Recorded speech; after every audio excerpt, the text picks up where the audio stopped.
Seigneur, ta parole est grande, elle demeure à jamais. Ta parole est infaillible, rien ne peut la supprimer. Bienvenue à vous, chers spectateurs, ainsi qu'à tous nos spectateurs dans le monde entier, dans un nouvel épisode de notre émission d'études quotidiennes Toute la Bible.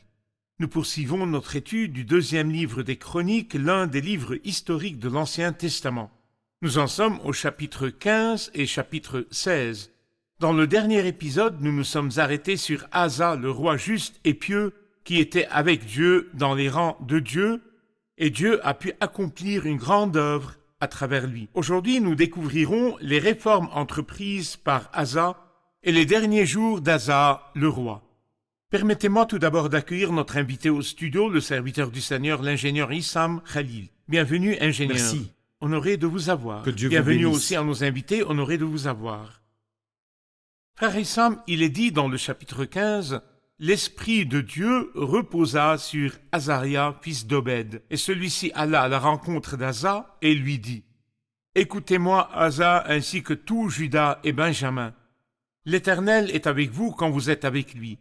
Si vous le cherchez, vous le trouverez. Mais si vous l'abandonnez, il vous abandonnera. Pendant longtemps, il n'y a eu pour Israël ni vrai Dieu, ni prêtre qui enseigne, ni loi. Mais dans leur détresse, ils sont retournés à l'Éternel, le Dieu d'Israël. Ils l'ont cherché et ils l'ont trouvé. Dans ces moments-là, il n'y avait aucune sécurité pour ceux qui allaient et venaient, car de grands troubles accablaient tous les habitants du pays. On se battait peuple contre peuple, ville contre ville, parce que Dieu les agitait par toutes sortes d'angoisses. Quant à vous, soyez forts et ne baissez pas les bras, car il y aura un salaire pour vos actes.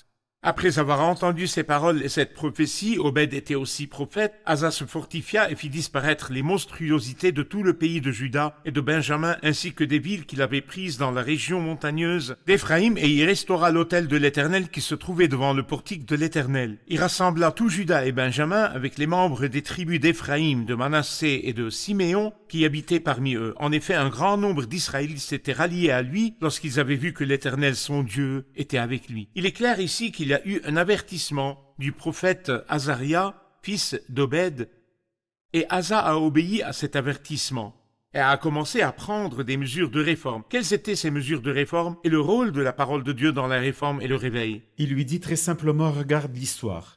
Examine les leçons tirées de l'échec de ceux qui t'ont précédé. Pendant longtemps, ils ont eu un gros problème. Ils n'avaient ni vrai Dieu, ni prêtre qui enseigne, ni loi. L'absence de la loi ou de la parole de Dieu qui vous fait savoir qui est Dieu et qui vous rapproche de Dieu, le sacerdoce nous rapproche de Dieu. Vous ne connaissez pas Dieu parce que vous n'ouvrez pas les Écritures. Vous ne donnez pas de l'autorité à la parole de Dieu. Il voulait lui dire que c'était la raison de tous les échecs des deux générations qui l'ont précédé. Peut-être voulait-il aussi faire allusion à l'époque de Salomon qui n'a pas suivi la loi de l'Éternel qu'il avait suivie au début.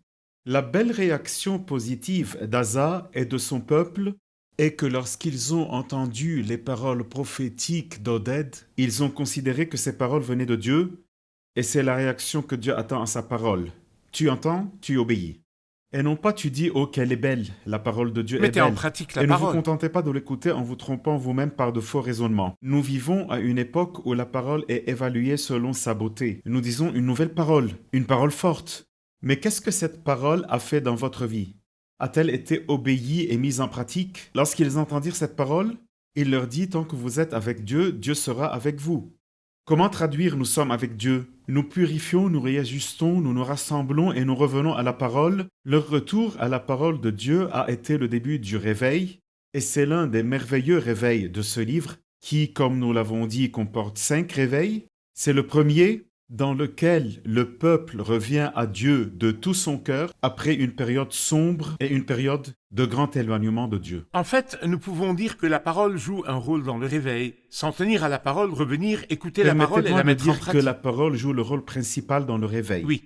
La deuxième étape se trouve au verset 10. Ils se rassemblèrent à Jérusalem le 3e mois de la 15e année du règne d'Asa. Ce jour-là, ils sacrifièrent à l'Éternel des animaux pris sur le butin qu'ils avaient ramené, 700 bœufs et 7000 brebis. Verset 12, ils prirent l'engagement de chercher l'Éternel, le Dieu de leurs ancêtres, de tout leur cœur et de toute leur âme. Si quelqu'un ne cherchait pas l'Éternel, le Dieu d'Israël, il devait être mis à mort, quel qu'il soit, petit ou grand, homme ou femme. Rigueur dans l'exécution de l'ordre, retour collectif à Dieu. Qui voyez-vous, frère Issam, comme facteur de réveil? Parfois, il y a des gens qui écoutent la Bible et disent que c'est bon, mais nous commençons à introduire nos interprétations humaines pour adoucir les choses. Nous commençons à discuter. Lorsque la Bible dit « si ton œil te pousse à mal agir, arrache-le », est-ce que c'est littéral? Non, mes amis, c'est pas possible, bien sûr que non. Mais lorsque nous tournons dans un cercle, nous faisons des compromis, et ce n'est pas exactement ce qu'il veut dire, et ce genre de choses, il est clair que s'il y a quelque chose qu'il faut arrêter, qui exige la fermeté, je dois être ferme avec toutes sortes de péchés, toutes les méchancetés et toutes les formes de mal. Dieu ne veut donc pas de zone grise, soit blanche, soit noire. Quel est le danger d'une zone grise dans la vie spirituelle? Dieu n'a pas de zone grise. Dès que vous entrez dans la zone grise, pour Dieu, vous êtes dans la zone noire. Vous vous persuadez que vous n'êtes pas très loin de Dieu, mais en même temps, vous n'êtes pas proche de Dieu. Et tous ceux qui ont tenu le bâton par le milieu, comme Lot par exemple, lorsqu'il a dressé ses tentes, il les a dressées jusqu'à Sodome. En fait, il n'est pas entré dans Sodome au début. Comme pour dire, je vais tenir le bâton par le milieu. Si je veux adorer avec mon oncle Abraham, c'est ici. Et si je veux entrer dans Sodome, c'est là. Quand il a tenu le bâton par le milieu, il a penché dans sa main. Il est entré et est devenu l'un des notables de Sodome. La zone grise penche toujours vers le noir, pas vers le blanc. L'étape qui vient après la zone grise est le noir, pas le blanc. L'ange de l'église de Laodicée, tu n'es ni froid ni bouillant, mais tu es tiède dans la zone grise. De ma bouche. C'est vrai. Nous allons faire une pause puis prendre une question du public. Chers spectateurs, je vous retrouve après la pause, ne quittez pas.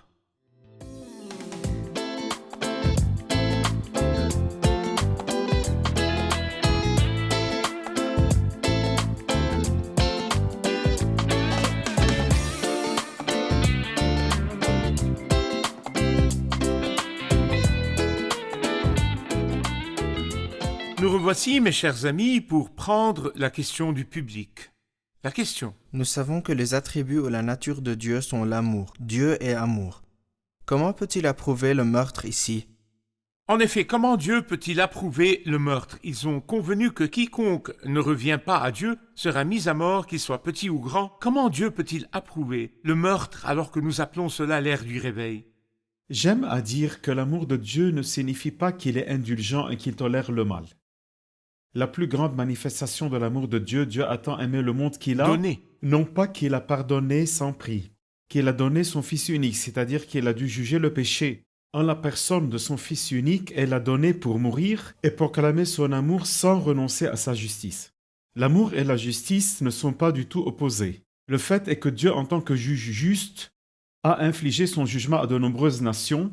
À cause de leur éloignement et de leur mal qui était à son comble, le résultat a été qu'il les a frappés de mort. De même que Dieu est juste avec les nations, il est juste avec son peuple. Ce peuple avait atteint un degré de méchanceté que Dieu ne pouvait plus supporter.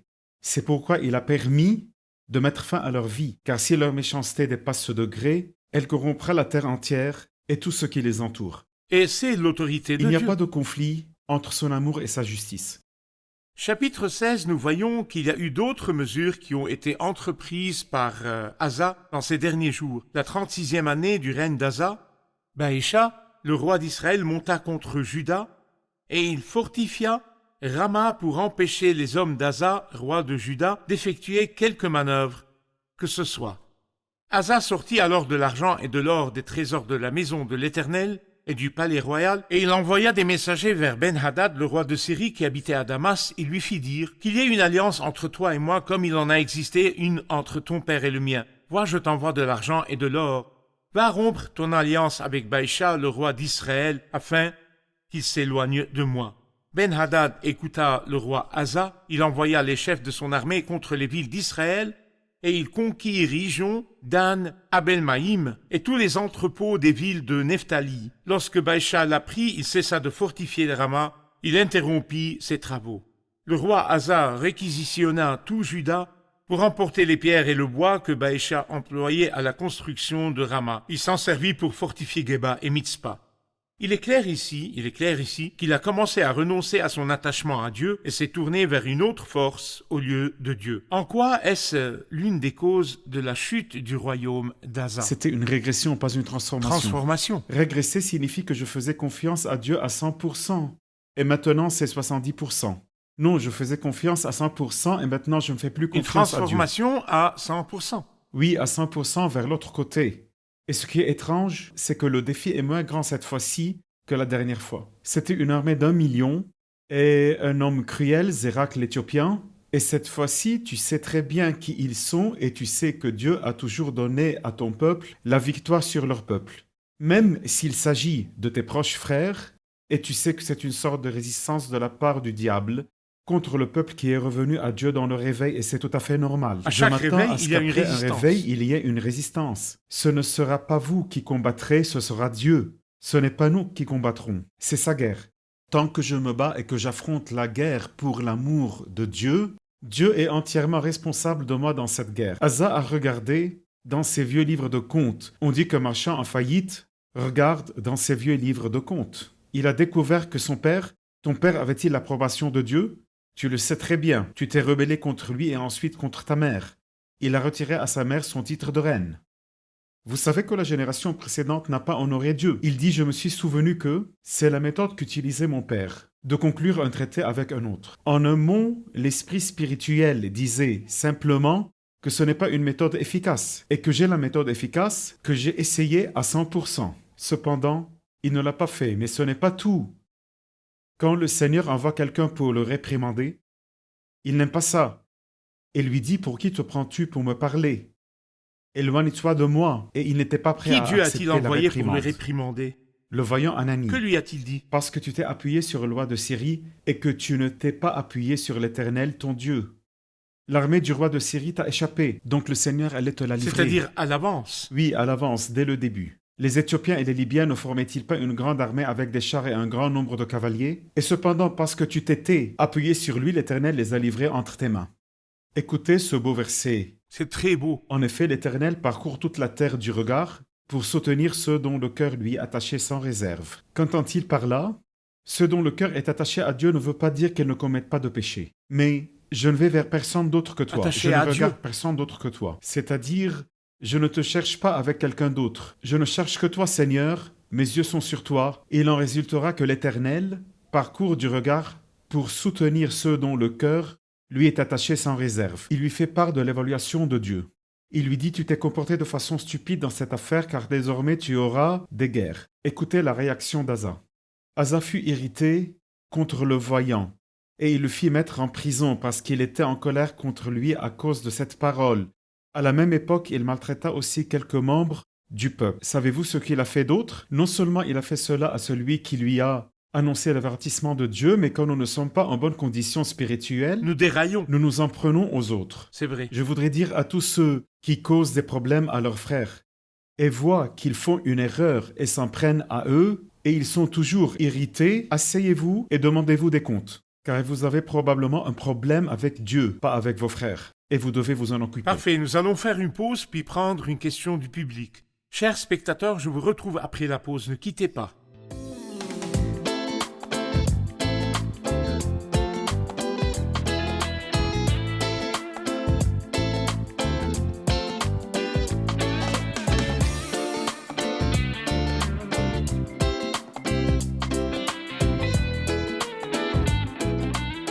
Nous revoici, mes chers amis, pour prendre une question du public.